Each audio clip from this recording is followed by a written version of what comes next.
ಎಲ್ಲ ನದಿಗಳಿಗೂ ಹೆಣ್ಣು ಇದೆ, ಕೃಷ್ಣಾ ನದಿ, ಭೀಮಾ ನದಿ ಕೆಲವಿದೆ, ಆದರೆ ಮುಖ್ಯವಾಗಿ ಇರೋದು ಹೆಣ್ಣೆ, ಗಂಗಾ ಎಲ್ಲ. ಆದಿ ಮತ್ತು ಅಂತ್ಯ ಹೆಣ್ಣೆ ಅಂತ ಹೇಳಿ. ಅದು ಕೆಲವೊಂದು ಪ್ರಸಂಗಗಳಲ್ಲಿ ನೋಡ್ತೀವಿ ನಾವು, ಹೆಣ್ಣಿನಿಂದನೇ ವಂಶಗಳು ಹಾಳಾಯಿತು, ರಾಜರು ಹಾಳಾದ್ರು ಅನ್ನುವಂಥದ್ದು. ಅದು ಇನ್ನೊಂದು ವಿಭಾಗ ಆಯ್ತಾ. ಆ ಶಕ್ತಿ ಸ್ವರೂಪಿಣಿ ಬಂದಲ್ವಾ, ಅವಳು ಒಬ್ಳೇ ಇರ್ತಾಳೆ. ಅವಳಲ್ಲಿ ಒಂದು ಚಿಂತನೆ ಬರುತ್ತೆ, ನಾನು ಒಬ್ಳೇ ಎಷ್ಟು ದಿನ ಇರಲಿ, ನಾನೇನಾದರೂ ರಚನೆ ಮಾಡಬೇಕು ಅಂದಾಗ ತ್ರಿಶಕ್ತಿಗಳನ್ನು ರಚನೆ ಮಾಡ್ತಾಳೆ. ಬ್ರಹ್ಮ, ವಿಷ್ಣು, ಮಹೇಶ್ವರರನ್ನ ರಚನೆ ಮಾಡಿ, ಈಗ 3 ಜನ ಆದರು, ಈಗ ನಾನು ಒಬ್ಳೇ ಇದ್ದೀನಿ, ನಾನು ಯಾರನ್ನ ವರೆಸ್ಬೇಕು ಅಂದರೆ ಮದುವೆ ಆಗಬೇಕು ಅನ್ನೋದನ್ನ ನೋಡಿದಾಗ ವಿಷ್ಣುವಿಗೆ ನೋಡ್ತಾಳೆ. ಅವನು ಹೆಣ್ಣಿನ ಥರ ಇರ್ತಾನೆ, ಇವನು ಗಂಡಸು ಅನ್ನೋ ಥರನೇ ಇಲ್ವಲ್ಲ, ಗಂಡಿನ ಒಂದು ಶಕ್ತಿ ಇವನಲ್ಲಿ ಇಲ್ವಲ್ಲ ಅಂತ ಅಂದ್ಬಿಟ್ಟು ಬ್ರಹ್ಮನ ಕಡೆ ನೋಡಿದಾಗ ಬ್ರಹ್ಮ ಹೇಳ್ತಾನೆ, ನೀನು ನನಗೆ ಜನ್ಮ ಕೊಟ್ಟವಳು ತಾಯಿ ಅಮ್ಮ, ನೀನು ನನ್ನ ಕಡೆ ನೋಡಬೇಡ ಅಂತಾನಂತೆ. ಆವಾಗ ಮಹೇಶನನ್ನು ನೋಡಿದಾಗ ಅವನು ಸ್ಥಿತವಾಗಿ ದಿಢವಾಗಿ ನಿಂತಿರ್ತಾನಂತೆ. ಅದಕ್ಕೆ ಆದಿ ದಂಪತಿಗಳು ಅಂದರೆ ಶಿವಪಾರ್ವತಿ ಆಯಿತಾ. ಇದನ್ನು ರಚನೆ ಮಾಡ್ತಾರೆ, ಬ್ರಹ್ಮ ವಿಷ್ಣು ಮಹೇಶ್ವರರ ರಚನೆ ಮಾಡಿ ಸಂಚಲನೆ ಕೊಡಬೇಕಲ್ಲ, ಪ್ರಾಣದಾನ ಕೊಡಬೇಕಲ್ಲ, ಪ್ರಕೃತಿಗೆ, ಆ ಕ್ರಿಯೇಷನ್ ಅಂತೀವಲ್ಲ. ಆವಾಗ ತಾಯಿ ಹೆಬ್ಬೆಟ್ಟಿನಿಂದ ಬ್ರಹ್ಮನಿಗೆ ಟಚ್ ಮಾಡ್ತಾರಂತೆ. ಆವಾಗ ಪ್ರಕೃತಿ ಮೂಮೆಂಟ್ ತಗೊಳ್ತು, ಚಲನೆಗೆ ಬಂತು, ಅಲ್ಲಿ ತನಕ ಅದು ಸ್ಥಿತವಾಗಿತ್ತು ಅನ್ನುವಂಥ ಉಲ್ಲೇಖಗಳು. ಹಾಗಾದ್ರೆ ಈ ಸೃಷ್ಟಿಕರ್ತ ನಾವು ಬ್ರಹ್ಮ ಅಂತ ಹೇಳ್ತೀವಿ, ಆದ್ರೆ ಆ ಸೃಷ್ಟಿಕರ್ತನಿಗೆ ಜೀವ ನೋಡಿದಂಥವರು ಕೂಡ ಹೆಣ್ಣೆ. ಸೃಷ್ಟಿಕರ್ತ ಬ್ರಹ್ಮ ಅಂದ್ರೆ ಸೃಷ್ಟಿಕರ್ತೆ ಇದೆಯಲ್ಲ, ಓಂಕಾರ ಸ್ವರೂಪಿಣಿ, ಅವಳು ಅವರಿಗೆ ಒಂದೊಂದು ಕೆಲಸವನ್ನ ಕೊಟ್ಲು. ನೀನು ಸೃಷ್ಟಿಯನ್ನ ನೋಡ್ಕೋ, ನೀನು ಪರಿಹಾರವನ್ನ ಮಾಡು, ನೀನು ಅಸ್ತು ಅನ್ನು, ಎಲ್ಲ ಯಾರು ಕೇಳಿದ್ರು ಅಸ್ತು ಅನ್ನು, ಶಿವನಿಗೆ ಅಸ್ತು ಅನ್ನು ಅಂದ್ಲು. ಅವನು ಲಯಕಾರ ಲಯಕಾರ ಅಂದ್ರೆ ಎಲ್ಲರೂ ಏನು ಅನ್ಕೊಂಡಿದ್ದಾರೆ, ಪ್ರಳಯ ಅನ್ಕೊಂಡಿದ್ದಾರೆ. ಪ್ರಳಯ ಬೇರೆ, ಪ್ರಳಯ ಬೇರೆ. ಲಯ ಅಂದ್ರೆ ತಾಳ, ರಾಗ, ಲಯಬದ್ಧವಾಗಿರೋದು ಅಂತೀವಿ, ಅಂದರೆ ಬ್ಯಾಲೆನ್ಸ್ಡ್ ಆಗಿ ಹೋಗುವಂಥದ್ದು. ಅವನು ಶಿವ. ಇಲ್ಲಿ ಎಲ್ಲದಕ್ಕೂ ಮುಖ್ಯ ಹೆಣ್ಣು ಶಕ್ತಿ ಆಯ್ತಾ. ಅವನು ಅವಾಗ ಹೇಳ್ತಾಳೆ, ನೀನು ಅಸ್ತು ಅನ್ನು. ಆವಾಗ ಅಸುರ ಬುದ್ಧಿ ಹುಟ್ಟತ್ತೆ, ಅಂದರೆ ದುಷ್ಟ ಬುದ್ಧಿ ಹುಟ್ಟತ್ತೆ. ಆ ದುಷ್ಟ ಬುದ್ಧಿಯನ್ನು ಹೇಗೆ ಸಂಹಾರ ಮಾಡಬೇಕು ಅಂದರೆ ಪರಿಹಾರ ಹೇಳಬೇಕು ಅನ್ನೋದು ವಿಷ್ಣು ಕೊಟ್ಲು. ವಿಷ್ಣು ಏನು ಮಾಡ್ತಾರೆ, ಇದಕ್ಕೆ ಈ ಥರ ಪರಿಹಾರ ಮಾಡಿದ್ರೆ ಅದು ಶಮನ ಆಗತ್ತೆ ಅನ್ನುವಂಥದ್ದು. ಬ್ರಹ್ಮ ಸೃಷ್ಟಿಕರ್ತ, ಏನು ಎಲ್ಲರ ಲೆಕ್ಕಾಚಾರವನ್ನು ಇಟ್ಕೊಳ್ಳುವಂಥದ್ದು. ಪ್ರಕೃತಿ ಯಾವ ಯಾವ ಕಾಲಕ್ಕೆ ಏನೇನಾಗಬೇಕು ಅನ್ನುವಂಥದ್ದು ಬ್ರಹ್ಮನ ಕೈಯಲ್ಲಿ ಕೊಟ್ಲು. ಅಂದರೆ ಇಲ್ಲಿ ಮತ್ತೆ ಮೂಲಕ್ಕೆ ಬಂದಾಗ ಶಕ್ತಿನೇ ಮೇಯ್ನು. ಯಾಕೆ ಅಂದರೆ ಸಮುದ್ರ ಮಂಥನ ಆಗತ್ತೆ, ಆ ಮಂಥನದಲ್ಲಿ ಅಮೃತ ಬರುತ್ತೆ. ಅಮೃತ ಬಂದಾಗ ವಿಷ್ಣು ಮೋಹಿನಿ ರೂಪವನ್ನು ತಗೊಂಡು ಅಮೃತ ಕಳಸವನ್ನು ಇಟ್ಕೊಂಡು ಹೋಗ್ತಾನೆ. ಸುರರಿಗೆ ಅಸುರರಿಗೆ ಕೊಡಬಾರ್ದು ಅನ್ನುವಂಥದ್ದು ಮಂಥನ ಆಗತ್ತೆ. ಇದು ಕಿತ್ತಾಡುವಾಗ 4 ಹನಿ ಭೂಮಿ ಮೇಲೆ ಬೀಳುತ್ತೆ. ಆ ಭೂಮಿ ಮೇಲೆ ಬಿದ್ದದ್ದೇ ಕುಂಭಮೇಳ ಅಂತ ನಡೆಯುತ್ತೆ. ಆ ಕುಂಭಮೇಳದಲ್ಲೂ ಮುಖ್ಯವಾಗಿ ಏನು, ಗಂಗಾ ಸ್ನಾನ, ಆ ಹೆಣ್ಣಿನಲ್ಲಿ ವಿಲೀನ ಆಗೋದು, ಗಂಗಾ ಸ್ನಾನ ಮಾಡೋದು. ಅಂದರೆ ಪ್ರಕೃತಿಯ ರಚನೆಗೆ ಶಕ್ತಿ ಸ್ವರೂಪದಲ್ಲಿರೋ ಹೆಣ್ಣೆ ಮುಖ್ಯ ಅನ್ನುವಂಥದ್ದಾದರೂ ಕೂಡ ಹೆಣ್ಣನ್ನು ಒಂದು ಕೈ ಕೆಳಗೆ ಇಡ್ಲಿಕ್ಕೆ ನೋಡ್ತು ಈ ಒಂದು ಗಂಡು ಶಕ್ತಿ ಅನ್ನುವಂಥದ್ದು ಬರುತ್ತೆ. ಆದರೂ ಕೂಡ ಅದನ್ನೆಲ್ಲ ಫೇಸ್ ಮಾಡೋ ತಾಕತ್ತಿರೋದಕ್ಕೆ ಇವತ್ತಿನ ದಿನ ನಾವು ಮಹಿಳಾ ದಿನಾಚರಣೆ ಆಚರಿಸ್ತಾ ಇದ್ದೀವಿ ಅಲ್ವಪ್ಪ. ಇಲ್ಲಿ ಏನಾಗುತ್ತೆ, ಯಾವುದೇ ಒಂದು, ಮತ್ತು ಇನ್ನೊಂದು ಹೇಳ್ತೀನಿ, ಮಹಿಳಾ ದಿನಾಚರಣೆಯ ನಿಜವಾದ ಅರ್ಥ ಯಾವುದು ಗೊತ್ತಾ? ಹೊರಗೂ ದುಡಿತಾಳೆ, ದುಡಿದ ಮೇಲೆ ಅಹಂಕಾರವನ್ನು ತೋರಿಸ್ಬಾರ್ದು. ಕರೆಕ್ಟ್. ಬಟ್ ಅದು ನೀವು ಹೇಳ್ತಾ ಇರೋ ಹಾಗೆ ಈಗಿನ ಹೆಣ್ಮಕ್ಳಲ್ಲಿ ಹೆಚ್ಚಾಗಿ ಕಾಣಿಸತ್ತಮ್ಮ. ಅಲ್ಲ, ಈಗ ನಮಗೆ ನಮ್ಮದೇ ಆದಂತ ಹೆಸರನ್ನ ಮಾಡ್ಕೋಬೇಕು, ಗುರುತಿಸ್ಕೊಳ್ಬೇಕು, ನಂದೇ ಆದಂತ ಒಂದು ಸ್ವಂತ ಕಾಲ ಮೇಲೆ ನಿಂತ್ಕೋಬೇಕು, ಪ್ರತಿ ಹೆಣ್ಣಿಗೂ ಇರುತ್ತೆ. ಆದ್ರೆ ನೀವು ಹೇಳಿದಾಗೆ ಬ್ಯಾಲೆನ್ಸಿಂಗ್ ಅಲ್ಲಿರುವಂತ. ಈಗ ಇದಕ್ಕೆ ಒಂದು ಅತಿ ಸುಂದರವಾದ ಮುಗ್ಧವಾದ ಒಂದು ಸ್ವರೂಪ ಸುಧಾಮೂರ್ತಿಯವರು. ಎಷ್ಟು ಬೆಳೆದಿದ್ದಾರೆ ಅವರು ಮಹಿಳೆ. ಆದರೂ ಕೂಡ ಅವರ ಮಾತು, ಅವರ ವರ್ತನೆ, ಅವರ ಮೃದುತ್ವ, ಅವರು ತಮ್ಮ ಪತಿಗೆ ಕೊಡುವ ಒಂದು ಗೌರವ, ತಗ್ಗಿ ಬಗ್ಗಿನೇ ನಡೀತಾ ಇದೆ. ಹೌದು. ಎಂಥ ಉದಾಹರಣೆ ಬೇಕು ನಮಗೆ ನಮ್ಮ ಸಮಾಜದಲ್ಲಿ ಅಲ್ವಾ? ಹೆಣ್ಣು ಎಲ್ಲಾ ಕಂಡು ಯಶಸ್ಸನ್ನ ಕಂಡು ಆಮೇಲೆ ಫ್ಯಾಮಿಲಿಯನ್ನ ಬ್ಯಾಲೆನ್ಸ್ ಮಾಡ್ಕೊಂಡು ಒಂಚೂರು ಅಹಮಿಲ್ಲ, ಎಂಥದ್ದಿಲ್ಲ. ಸಾಧಾರಣ ಮಹಿಳೆಯ ರೂಪದಲ್ಲಿ ಎಷ್ಟು ಉತ್ತುಂಗದ ಹೆಣ್ಣು, ಹೇಳ್ತಾರಲ್ಲ ಅದೇನೋ ಡೌನ್ ಟು ಅರ್ತ್ ಅಂತ ನಿಮ್ಮ ಇಂಗ್ಲಿಷಲ್ಲಿ, ಆ ಥರ ಭೂಮಿ ತೂಕದ ಹೆಣ್ಣು ಅಂದರೆ ಅವರು ಅಲ್ವಾಪ್ಪ. ಈ ಸುಸಂದರ್ಭದಲ್ಲಿ ಅವರು ನೆನೆಸ್ಕೋಬೇಕು, ಹಿರಿಯ ಮಹಿಳೆ ಅವರು. ಸೊ ಈ ಥರ ಅಂದರೆ ಈಗ ನಾನು ತಂತ್ರಶಾಸ್ತ್ರದಲ್ಲಿ ಬೆಳೆದಿದ್ದೀನಿ, ವಿಶ್ವಾದ್ಯಂತ ನನ್ನ ಹೆಸರಿದೆ ಅಂತ ನಾನು ಅಹಂಕಾರ ಪಟ್ಟರೆ ಆ ಹೆಣ್ಣಿಗೆ ಬೆಲೆ ಇರಲ್ಲ. ಹೆಣ್ಣು ಯಾವತ್ತೂ ದೂರ ಇಡಬೇಕಾಗಿರೋದು ಅಹಂಕಾರವನ್ನು. ಕೋಪ ಇಟ್ಕೊಳ್ಳಿ, ಅಹಂಕಾರವನ್ನು ಬಿಡಿ. ಅಹಂಕಾರ ಬೇರೆ, ಕೋಪ ಬೇರೆ. ಕೋಪ ಅನ್ನೋದೇನು, ಯಾವುದೇ ಒಂದು ಮಗು ತಪ್ಪು ಮಾಡುವಾಗ ಎಳೆದಿಡ್ಕೊಳ್ಳೋದಕ್ಕೆ ಬೇಕು ಕೋಪ. ಅದೇ ತನ್ನ ಮನೆಯ ಗಂಡಸರಿಗೆ ಗೌರವ ಕೊಡದೆ ಅಹಂಕಾರ ಮೆರೀತಾರೆ ಅಂತಾರೆ ನೋಡು, ಅದು ಮಾಡಬಾರ್ದು. ಆವಾಗ ಆ ಸಂಸಾರ ಹಾಳಾಗೋಕ್ಕೂ ಕಾರಣ ಹೆಣ್ಣೆ ಆಗ್ತಾರೆ. ಇವತ್ತಿನ ದಿನ ನೋಡ್ತೀವಿ ನಾವು, ಸಾಕಷ್ಟು ಡೈವರ್ಸ್ ಕೇಸ್ ಬರುತ್ತೆ.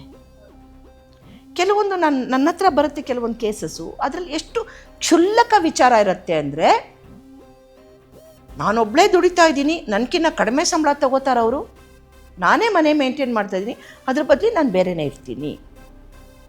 ಕ್ಷುಲ್ಲಕ ವಿಚಾರಗಳಿದೆ. ಅಂದರೆ ಹೆಣ್ಣಿನಲ್ಲಿರುವಂಥದ್ದು ಇನ್ನೊಂದು ಮುಖ ಅಂದರೆ ಅಹಂಕಾರ, ಅಹಂ. ಅದರಿಂದನೇ ಹೆಣ್ಣು ತನಗೆ ತಾನೇ ನಾಶ ಆಗ್ತಾ ಇದ್ದಾರೆ, ಅದು ಗೊತ್ತಾಗ್ತಾ ಇಲ್ಲ. ಇದೊಂದು ಸಮಾಜಕ್ಕೆ ಯಾವ ಥರ ದುಸ್ಥಿತಿಯನ್ನು ಉಂಟು ಮಾಡ್ಬೋದು? ಅದೇ ಹೇಳ್ತಾ ಇಲ್ಲ. ಈಗ ಹೆಣ್ಮಗಳಿಗೆ ಕೆಲವ್ರಿಗೆ ಬೇಜಾರಾಗ್ಬೋದು ನನ್ನ ಮಾತಿಂದ, ಇರೋ ಸ್ಥಿತಿಯನ್ನು ಹೇಳ್ತೀನಿ. ಈಗ ವಾಲ್ಗ ಊದೋರ್ ಮುಂದೆ ಉಪ್ಪಿನಕಾಯಿ ನೆಕ್ಕಿದ್ರೆ ಅವ್ರ ಬಾಯಲ್ಲಿ ಜೊಲ್ ಬಂದೇ ಬರುತ್ತೆ. ನಾವೆಲ್ಲ ಗುರುಕುಲದಲ್ಲಿ ಕಲ್ತವರು ನೇರವಾದ ನಿದರ್ಶನಗಳನ್ನು ಕೊಡ್ತೀವಿ ನಾವು. ಓಲ್ಗ ಊದೋರ್ ಮುಂದೆ ಉಪ್ಪಿನಕಾಯಿ ನೆಕ್ಕಿದ್ರೆ ಜೊಲ್ ಬರುತ್ತೆ, ಓಲ್ಗ ಊದಕ್ಕಾಗಲ್ಲ ಅನ್ನುವಂಥದ್ದು ಒಂದು ಗಾದೆಯನ್ನು, ಕಿವಿ ಮಾತನ್ನು ಹೇಳೋರು ನಮ್ಮ ಗುರುಕುಲದಲ್ಲಿ. ಅದೇ ಥರ ಸಂಪೂರ್ಣ ನಾನು ದುಡಿತಿದ್ದೀನಿ ಅಂತ ಅರೆ ಬಟ್ಟೆಯನ್ನು ಹಾಕ್ಕೊಂಡು ದೇಹ ಪ್ರದರ್ಶನ ಮಾಡಿದಾಗ ಅತ್ಯಾಚಾರಗಳಾಗದೇ ಇರುತ್ತಮ್ಮ, ಆಗತ್ತೆ. ಇದನ್ನು ನಾವು ಹೇಳಕ್ಕೆ ಹೋದಾಗ ನಮ್ಮ ಒಂದು ಏನಂತೀರಿ, ನೋಡೋ ರೀತಿ ಸರಿ ಮಾಡ್ಕೊಳ್ಳಿ, ನೀವು ನೋಡೋ ರೀತಿ ಸರಿ ಮಾಡ್ಕೊಳ್ಳಿ ಅನ್ನೋದು ಒಂದಾಯ್ತು. ನಮ್ಮ ಒಂದು ಹಕ್ಕನ್ನು ಕಿತ್ಕೋತಾ ಇದ್ದೀರಾ, ಸಮಾನತೆಯನ್ನ ಕಿತ್ಕೋತಾ ಇದ್ದೀರಾ ಅನ್ನುವ ಮಾತು ನಮ್ಮ ಇದು ಸಮಾನತೆನೇ ಬೇರೆ ಇಲ್ಲಿ. ಹೌದು, ಡ್ರೆಸ್ಸಿಂಗ್ ಸೆನ್ಸೇ ಬೇರೆ. ಹೌದು. ಏನಾಗುತ್ತೆ, ಮನುಜನಲ್ಲಿ ಪ್ರಕೃತಿಯಲ್ಲಿ ಸಹಜ ರಜೋಧರ್ಮಗಳು ಬಾಡಿಯಲ್ಲಿ ಇರುತ್ತೆ. ಅದಕ್ಕೆ ನಾವು ಪ್ರವೋಕ್ ಮಾಡಬಾರ್ದು. ಮಹಿಳಾ ದಿನಾಚರಣೆ ಆಚರಿಸೋದು, ನನ್ನ ಹಕ್ಕನ್ನು ಪಡ್ಕೊಳ್ಳೋದು ಅನ್ನೋದಕ್ಕೆ ಕಾರಣ ಈ ಮಹಿಳಾ ದಿನಾಚರಣೆ ಬಂತಲ್ಲ, ಅದಕ್ಕೆ ಬೇರೆಯೇ ಉದ್ದೇಶ ಇದೆ. 1908ನೇ ಇಸ್ವಿಯಲ್ಲಿ ಅಮೆರಿಕಾಯಿಂದ ಶುರುವಾಗಿದ್ದು ಅಂತಾರಾಷ್ಟ್ರೀಯ ಮಹಿಳಾ ದಿನಾಚರಣೆ. ಅಲ್ಲಿ ಕೂಲಿಕಾರರಂತೀವಲ್ಲ, ಕಾರ್ಮಿಕರು ತಮ್ಮ ಸಂಬಳವನ್ನು ಹೆಚ್ಚಿಸಿ ಕೆಲಸದ ಕಾಲಾವಧಿಯನ್ನು ಕಡಿಮೆ ಮಾಡಿ ಅಂತ ಚಳವಳಿ ಮಾಡಿದ್ದು 1 ವರ್ಷದ ತನಕ. 1909ನೇ ಇಸ್ವಿಯಲ್ಲಿ ಅವರಿಗೆ ನ್ಯಾಯ ಸಿಕ್ತು, ಮಹಿಳಾ ದಿನಾಚರಣೆದು. ಅಂದರೆ ಅವ್ರಿಗೆ ನ್ಯಾಯ ಸಿಕ್ತು. ಅವತ್ತವರು ಫೆಬ್ರವರಿ 28ಕ್ಕೆ ಮಹಿಳಾ ದಿನಾಚರಣೆನ ಆರಂಭ ಮಾಡಿಕೊಂಡ್ರು. ಫೆಬ್ರವರಿ 28. ಹೌದು. ಅಂತಾರಾಷ್ಟ್ರೀಯ ಮಹಿಳಾ ದಿನಾಚರಣೆ ಫೆಬ್ರವರಿ 28ನೇ ತಾರೀಕಿಗೆ ಆರಂಭ ಆದದ್ದು. ಅದು ಹಾಗೆ ನಡೀತಾ ಇತ್ತು. 1917ನೇ ಇಸ್ವಿಯಲ್ಲಿ ಮಹಾಯುದ್ಧ ನಡೀತಲ್ಲ, ಆ ಸಂದರ್ಭದಲ್ಲಿ ಅನ್ನದ ಹಾಹಾಕಾರ ಶುರುವಾಯಿತು. ಇನ್ನೊಮ್ಮೆ ಹೆಣ್ಣುಮಕ್ಕಳು ಫೀಲ್ಡಿಗಿಳಿದ್ರು, ಅನ್ನಕ್ಕೆ ಚಳವಳಿಗೆ ಮಾಡಿದ್ರು. ಆ ಸಂದರ್ಭದಲ್ಲಿ ಅಲ್ಲಿ ತೀರ್ಮಾನ ಆಗಿದ್ದು ಮಾರ್ಚ್ 8ಕ್ಕೆ ಅಂತಾರಾಷ್ಟ್ರೀಯದು ಮಹಿಳಾ ದಿನಾಚರಣೆ ಶುರುವಾಗಿತ್ತು. ಅಲ್ಲಿಂದ ನಮ್ಮ ಭಾರತಕ್ಕೆ ಬಂದಿದ್ದು 75ನೇ ಇಸ್ವಿಯಲ್ಲಿ, 1975ನೇ ಇಸ್ವಿಯಲ್ಲಿ ಸಂಸ್ಥೆ ತೀರ್ಮಾನ ತಗೊಳ್ತು, ವಿಶ್ವಾದ್ಯಂತ ಮಹಿಳಾ ದಿನಾಚರಣೆಯನ್ನು ಆಚರಿಸಬೇಕು ಮಾರ್ಚ್ 8ಕ್ಕೆ ಅಂತ. ಆ ಒಂದು ದಿನ ಮಹಿಳೆಯರಿಗೋಸ್ಕರ ಸೀಮಿತ ಅಂತ. ಆ ಒಂದು ಅಂದರೆ ಗೆಲುವು ಕಂಡ್ರು. ಯಾವುದರ ಗೆಲುವು? ತಮ್ಮ ಹಕ್ಕು, ಅಂದರೆ ತಮ್ಮ ಶ್ರಮಕ್ಕೆ ತಕ್ಕನಾದ ಸಂಭಾವನೆ ಸಿಗುವಂತಹ ಗೆಲುವು. ಅದ್ರದ್ದು ಬರ್ತಾ ಬರ್ತಾ ಬರ್ತಾ ಅರ್ಥಗಳನ್ನು ನಾವು ಬೇರೆ ಬೇರೆ ರೀತಿ ಅರ್ಥೈಸ್ಕೊಂಡು ಬರ್ತಾ ಇದ್ದೀವಿ. ಫಾರ್ ಎಕ್ಸಾಂಪಲ್, ಈಗ ನನ್ನ ತಂತ್ರ ಸಾಧನೆಯಲ್ಲಿ ನಾನು ಗೆಲುವನ್ನು ಕಂಡೆ,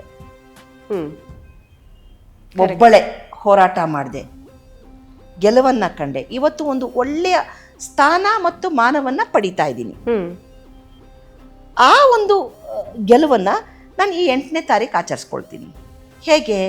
ನಾನು ನಿತ್ಯ ನನ್ನ ಒಂದು ಸಾಧನೆ, ನನ್ನ ಒಂದು ಪರಿಶ್ರಮಕ್ಕೆ ಸಿಕ್ಕಂತಹ ವ್ಯಾಲ್ಯೂಸ್ ಏನು, ಅಂತಾರಾಷ್ಟ್ರೀಯ ಮಟ್ಟದಲ್ಲಿ ನನ್ನ ಹೆಸರು ಸಂಚಲನೆಯಲ್ಲಿ ಇದೆ. ಆ ಒಂದು ಸಂತೋಷವನ್ನು ಯಾವ ರೀತಿಯಲ್ಲಿ ನಾನು ಅಳವಡಿಸ್ಕೊಳ್ತೀನಿ? ಪಾರ್ಟಿ ಮಾಡೋ, ಮತ್ತೊಂದು ಮಾಡೋ ಅಲ್ಲ, ಇನ್ನೂ ಹೆಚ್ಚಿನ ಸಾಧನೆಯನ್ನು ತಗೊಳ್ತೀನಿ. ಈ ಮಟ್ಟಕ್ಕೆ ನಾನು ಬೆಳೆದಿದ್ದೀನಿ ಅಂದರೆ ನನಗೆ ಜವಾಬ್ದಾರಿ ಇನ್ನೂ ಹೆಚ್ಚಾಯಿತು. ಅಂದರೆ ಫಸ್ಟ್ ಮೊದಲು ನಮ್ಮನ್ನು ನಾವು ಗೌರವಿಸ್ಕೊಂಡು ಬೆಳಿಬೇಕು. ಆ ಒಂದು ಸ್ಥಾನ ಅವ್ರು ಕೊಟ್ಟಿದ್ದಾರೆ, ಅದಕ್ಕೆ ಅಂದರೆ ಮರ್ಯಾದೆಯನ್ನು ಕೊಡ್ತಾ ಇದ್ದಾರೆ. ಅದನ್ನು ಉಳಿಸ್ಕೊಳ್ಳಿಕ್ಕೆ ನಾನು ಪರಿಶ್ರಮವನ್ನು ಮಾಡ್ತೀನಿ ಇನ್ನೂ ಹೆಚ್ಚಾಗಿ ಅನ್ನುವ ಸಂಕಲ್ಪವನ್ನು ತಗೊಳ್ತೀನಿ. ಅದು ಮಹಿಳಾ ದಿನಾಚರಣೆ. ಅದಿನ್ನೂ ಹೆಚ್ಚಾಗ್ತಾ ಹೋಗಬೇಕು. ಅಂದರೆ ನನ್ನ ಫ್ರೀಡಮ್ ಆಗಿರ್ಬೋದು, ನನಗೆ ಸಿಕ್ಕಿರುವಂಥ ಪೊಸಿಷನ್ ಆಗಿರ್ಬೋದು, ಅದು ದುರುಪಯೋಗ ಪಡಿಸ್ಕೊಳ್ಳಿಕ್ಕೆ ಮಾಡಬಾರ್ದು. ಅದು ಮಹಿಳಾ ದಿನಾಚರಣೆ ಅಲ್ಲ. ನನ್ನನ್ನು ನಾನು ಇನ್ನೂ ರೂಪಿಸ್ಕೊಳ್ಬೇಕು, ಪ್ರಪಂಚಕ್ಕೆ ಇನ್ನೂ ತೋರ್ಪಡಿಸಬೇಕು. ಎಸ್, ಹೆಣ್ಣು ಏನನ್ನು ಬೇಕಾದರೂ ಮಾಡಬಹುದು ಒಳ್ಳೆಯ ರೀತಿಯಲ್ಲಿ. ಒಂದು ಪುರಸ್ಕಾರ ಸಿಗುತ್ತೆ, ಪುರಸ್ಕಾರ ಸಿಕ್ಕಾಗ ನಾವು ಖುಷಿ ಪಡ್ತೀವಿ, ಆದರೆ ಅದು ಪುರಸ್ಕಾರ ಸಿಕ್ಕಾಗ ನಾವು ಹೆದರ್ಕೋಬೇಕು. ಯಾಕೆಂದರೆ ಅದಕ್ಕೆ ಬೆಲೆಯನ್ನು ಕೊಟ್ಟು ನಾನು ಇನ್ನೂ ಚೆನ್ನಾಗಿರಬೇಕು, ನನ್ನ ಚಾರಿತ್ರ್ಯವನ್ನು ಚೆನ್ನಾಗಿ ಹೆಚ್ಚಿಸ್ಕೊಂಡು ತೋರಿಸ್ಬೇಕು, ಅದಕ್ಕೆ ಗೌರವ ಕೊಡಬೇಕನ್ನೋದು ಜವಾಬ್ದಾರಿ ಬರಬೇಕು. ಅದು ಪುರಸ್ಕಾರಗಳು. ನಮ್ಮ ಸಮಾಜದಲ್ಲಿ ಏನಂದರೆ ನಾವು ಬದುಕಬೇಕು ಅಂತಂದರೆ ನಮ್ಮ ಜೀವನದ ಜೊತೆಗೆ ಆಧ್ಯಾತ್ಮ ಇರಲೇಬೇಕು. ಒಂಥರ ಅದೆರಡು ಜೋಡೆತ್ತುಗಳ ಥರ. ಸೊ ಈಗಿನ ಮಕ್ಕಳಿಗೂ ಕೂಡ ನಾವು ಚಿಕ್ಕ ಬಾಲ್ಯದಿಂದಲೇ, ಈಗ ಮನೆಯಲ್ಲಿ ಹೇಗಿರುತ್ತೆ ಪರಿಸರ ಅದನ್ನು ನೋಡಿಕೊಂಡೇ ಬೆಳೀತಾ ಇರುವಂಥದ್ದು. ಈಗ ನಾವೆಲ್ಲ ಚಿಕ್ಕವರಿದ್ದಾಗ ನಮ್ಮ ತಂದೆ ತಾಯಿ ಹಾಕಿಕೊಟ್ಟಂತಹ ಒಂದು ಮಾರ್ಗದರ್ಶನದಲ್ಲಿ ನಾವು ಬೆಳಿತೀವಿ. ಸೊ ಈಗಿನ ಮಕ್ಕಳಿಗೂ ಕೂಡ ಎಲ್ಲಂದರೆ ಫೀಡ್ ಮಾಡಬೇಕಾಗಿದೆ ಮಕ್ಕಳಿಗೆ. ಅದನ್ನು ಹೇಗೆ ಅಳವಡಿಸ್ತಾ ಹೋಗಬೇಕು ಮಕ್ಕಳ ಜೀವನದಲ್ಲಿ ಆಧ್ಯಾತ್ಮವನ್ನು ಅಂತ? ಇದು ಒಳ್ಳೆಯ ಪ್ರಶ್ನೆ. ಒಂದು ಮನೆಯೇ ಒಂದು ಗುರುಕುಲ. ಹೇಗೆ ಅಂದರೆ, ನಾನು ಸ್ವಲ್ಪ ಹಿಂದಿಂದ ಹೇಳ್ತೀನಿ. ಮೊದಲು ಒಂದು ಹೆಣ್ಮಗಳು ಎದ್ದಿದ ತಕ್ಷಣ ಸ್ನಾನ ಮಾಡಿಕೊಂಡು ಅಂಗಳದ ಕಸ ಗುಡಿಸಿ ಅಂಗಳಕ್ಕೆ ಸಗಣಿ ನೀರು ಹಾಕೋರು. ಸಗಣಿ ನೀರು ಅಂದರೆ ಆ್ಯಂಟಿ ಬ್ಯಾಕ್ಟೀರಿಯಲ್ ಅಂತ, ಆಯಿತಾ? ರಂಗೋಲೆ ಇಡೋರು. ನೆಕ್ಸ್ಟು ಒಲೆನ ಸಗಣಿ ಬಟ್ಟೆಯಲ್ಲಿ ಸಾರಿಸೋರು. ಅರ್ಶಿನ ಕುಂಕುಮ ಇಟ್ಬಿಟ್ಟು ಒಲೆ ಹಚ್ಚೋರು. ಅಗ್ನಿ ಮಂತ್ರವನ್ನು ಕೆಲವರು ಹೇಳೋರು, ಕೆಲವರು ಕೈ ಮುಗಿಯೋರು ಒಲೆಗೆ. ಯಾಕೆ ಅಂದರೆ ಅದಕ್ಕೆಲ್ಲವೂ ಕೂಡ ಮೆಡಿಕಲ್ ಟರ್ಮ್ಸ್ ಇದೆಯಮ್ಮ, ವೈದ್ಯಕೀಯ ಹಿನ್ನೆಲೆ ಇದೆ. ಪ್ರತಿ ಕ್ಷಣ ಮನುಷ್ಯನಲ್ಲಿ ಬ್ಯಾಕ್ಟೀರಿಯಾ ಉತ್ಪತ್ತಿ ಆಗ್ತಾನೆ ಇರುತ್ತೆ. ಅದಕ್ಕೆ ಕೆಲವೊಂದು ಸೋಪಿನ ಅಡ್ವರ್ಟೈಸ್ಮೆಂಟಲ್ಲಿ ಪೂರ್ತಿ ಹೋಯ್ತು ಬ್ಯಾಕ್ಟೀರಿಯಾ ಅಂತ ತೋರಿಸಲ್ಲ, ಎಲ್ಲೋ ಒಂದೆರಡು ಹಿಂಗೆ ಅಲ್ಲಾಡೋ ಥರ ತೋರಿಸ್ತಾರೆ. ಅಂದರೆ ಸಂಪೂರ್ಣತೆ ಹೋಗಲ್ಲ, ಕೀಟಾಣುಗಳು ಸಂಪೂರ್ಣ ನಾಶವಾಗಲ್ಲ ಅಂತ. ಮಲಗಿ ಎದ್ದಾಗ ಸ್ವೆಟ್ ಆಗಿರ್ತೀವಿ, ಬೇರೆ ಬೇರೆ ರೀತಿಯಲ್ಲಿರ್ತೀವಿ. ಆಗ ಆ ಒಂದು ಕೀಟಾಣುಗಳು ಆಹಾರ ಪದ್ಧತಿಯಲ್ಲಿ ಹೋಗಬಾರ್ದು ಅನ್ನೋದಕ್ಕೆ ಸಗಣಿ ಸಾರಿಸೋರು. ಸ್ನಾನ ಮಾಡ್ಕೊಂಬಂದು ಸಗಣಿ ಸಾರಿಸೋರು. ಅಲ್ಲಿ ಮಗು ಅಷ್ಟೊತ್ತಿಗೆ ಎದ್ದಿರೋದು, ಮಗುವಿಗೆ ಹಾಲು ಕಾಯಿಸ್ಕೊಡೋದು ಮಾಡೋರು. ಆ ಮಗುವಿಗೊಂದು ಸಂಪ್ರದಾಯ ಏನು, ಎದ್ದಿದ ತಕ್ಷಣ ಒಲೆ ಹಚ್ಚಿ ಸಾರಿಸ್ಬೇಕು, ಕ್ಲೀನ್ ಮಾಡಬೇಕು. ಹೆಣ್ಮಗಳು ನೋಡ್ಕೊಂಡು ಕಲಿಯೋಳು, ಗಂಡು ಮಗು ಕೂಡ ನೋಡೋರು. ಗಂಡು ಮಕ್ಕಳಿಗೆ ಏನು ಹೇಳ್ಕೊಡೋರು? ಸ್ನಾನ ಮಾಡಿಕೊಂಡು ದೇವ್ರಿಗೆ ದೀಪ ಹಚ್ಚು, ವಿಭೂತಿ ಹೊಡೆಯೋರು, ವಿಭೂತಿ ಹೊಡ್ಕೊಳ್ಳೋರು. ಶೈವ ಪದ್ಧತಿಯವರು ವಿಭೂತಿ ಹಚ್ಕೊಳ್ಳೋರು, ವೈಷ್ಣವ ಪದ್ಧತಿಯವರು ತಿಲಕ. ಫಸ್ಟ್ ಎದ್ದಿದ ತಕ್ಷಣ ಹೆಣ್ಮಗಳು ಮುಖ ತೊಳೆದಿದ ತಕ್ಷಣ ಒಂದು ಕಣ್ಕಪ್ಪು, ಒಂದು ಕುಂಕುಮ ಇಡಬೇಕು ಅನ್ನುವ ಪದ್ಧತಿ. ಯಾಕೆ ಅಂದರೆ ಕಣ್ಕಪ್ಪುಗಳನ್ನು ಹೂವಿನಲ್ಲಿ ತಯಾರು ಮಾಡೋರು. ನಂದಿ ಬಟ್ಲು ಅಂತಾರೆ, ನಂಜು ಬಟ್ಲು ಅಂತಾರೆ. ಹೂವಿನಲ್ಲಿ ಕಣ್ಕಪ್ಪು ಮನೆಯಲ್ಲೇ ತಯಾರು ಮಾಡೋರು. ಕಣ್ಣಿನ ದೃಷ್ಟಿ ಚೆನ್ನಾಗಿರಬೇಕು ಅನ್ನುವ ಒಂದು ವೈದ್ಯಕೀಯ ಪದ್ಧತಿ, ಅದು ಕೂಡ ಶಾಸ್ತ್ರ ಅನ್ನೋರು. ಹಣೆಗೆ ಕುಂಕುಮವನ್ನು ಇಡಬೇಕು. ಎಷ್ಟು ದೊಡ್ಡದಿರಬೇಕು ಅಂದರೆ ನಮ್ಮ ಕಣ್ಣಿನ ಪಾಪೆ ಏನಿದೆ ರೌಂಡ್ ಕಪ್ಪುದು, ಅಷ್ಟು ದೊಡ್ಡದು ಕುಂಕುಮ ಇಡಬೇಕು ಅನ್ನುವ ಪದ್ಧತಿ. ಯಾಕೆ ಅಂದರೆ ಇಲ್ಲಿ ಆಜ್ಞಾಚಕ್ರ ಇರುತ್ತೆ, ಆಜ್ಞಾಚಕ್ರಕ್ಕೆ ಕವರ್ ಮಾಡೋರು. ಅಂದರೆ ಬೇರೆ ಯಾರಾದರೂ ನಿನಗೆ ಅವಾಗೆಲ್ಲ ಎನರ್ಜಿ ಫೀಲ್ಡ್ ಶಕ್ತಿಯನ್ನೇ ಉಪಯೋಗಿಸ್ಕೊಳ್ತಾ ಇದ್ದಿದ್ದು. ಸೊ ಆ ಒಂದು ಪದ್ಧತಿ ಅಲ್ಲಿಗೆ ಅದು ಧಾರ್ಮಿಕತೆ ಬಂತು, ಆಧ್ಯಾತ್ಮಿಕತೆ ಬಂತು. ಮನೆಯಲ್ಲಿ ಧೂಪ ದೀಪ ಹಚ್ಚೋರು, ಧೂಪ ಮತ್ತು ದೀಪ ಹಚ್ಚಿಸಿದಾಗ ಮಕ್ಕಳ ಕೈಯಲ್ಲೂ ಕೈ ಮುಗಿಸೋರು, ಬೆಳಿಗ್ಗೆ ಎದ್ದಿದೆ ಕರಾಗ್ರೆ ವಸತೆ ಲಕ್ಷ್ಮಿ ಅನ್ನುವ ಸ್ತೋತ್ರಗಳನ್ನು ಹೇಳೋರು, ಸ್ತೋತ್ರಗಳನ್ನು ಹೇಳಿಸೋರು. ಅಂದರೆ ನಿನ್ನ ಕೈಯಲ್ಲಿಯೇ ಎಲ್ಲ ದೇವತಾ ಸ್ಥಾನಗಳಿದೆ, ಲಕ್ಷ್ಮಿ ಇದ್ದಾರೆ, ಸರಸ್ವತಿ ಇದ್ದಾರೆ, ನಾರಾಯಣ ಇದ್ದಾರೆ, ಎಲ್ಲರೂ ಇದ್ದಾರೆ ಹೇಳಿಬಿಟ್ಟು ಕೈಯನ್ನು ಉಜ್ಜಿಸೋರು. ಆ ಶಾಖ ಬರುತ್ತಲ್ಲ, ಕೈ ಉಜ್ಜಿದಾಗ ಶಾಖ, ಪ್ರಖರತೆ ಅಂತೀವಿ, ಆ ಶಾಖದಿಂದ ಕರತಲ ಹಿಂಗೆ ಮಾಡಿಬಿಟ್ಟು ಕಣ್ಣಿನ ಮೇಲೆ ಇಡಿಸೋರು. ಯಾಕೆಂದರೆ ಕಣ್ಣಿನ ನರಗಳು ಮಲಗಿದಾಗ ರಿಲ್ಯಾಕ್ಸ್ ಆಗಿರ್ತವೆ, ಅದಕ್ಕೆ ಆ ಶಾಖ ಮುಟ್ಟಿದಾಗ ಆ್ಯಕ್ಟಿವೇಟ್ ಆಗ್ತವೆ. ಇದನ್ನು ಮಾಡಿಸಿದ ನಂತರ ಹೆಣ್ಮಕ್ಳಿಗೆ ಕಣ್ಕಪ್ಪು ಹಚ್ಚಿಸೋರು, ಗಂಡು ಮಕ್ಕಳಿಗೆ ತಿಲಕ ಇಡಿಸೋರು, ಅದು ಕೂಡ ಆಧ್ಯಾತ್ಮಿಕತೆಯೇ. ಆವಾಗೇನಾಗುತ್ತೆ, ಅವರ ಮನಸ್ಸಿನ ಒಂದು ಬೆಳವಣಿಗೆ ಸಾತ್ವಿಕ ರೂಪದಲ್ಲಿ ಬೆಳೆಯೋಕ್ಕೆ ಶುರುವಾಗುತ್ತೆ. ಸುಮನ್ ಟಿವಿ ಕನ್ನಡದಲ್ಲಿ ಜಾಹೀರಾತು ನೀಡಲು ಸಂಪರ್ಕಿಸಿ 9686376663.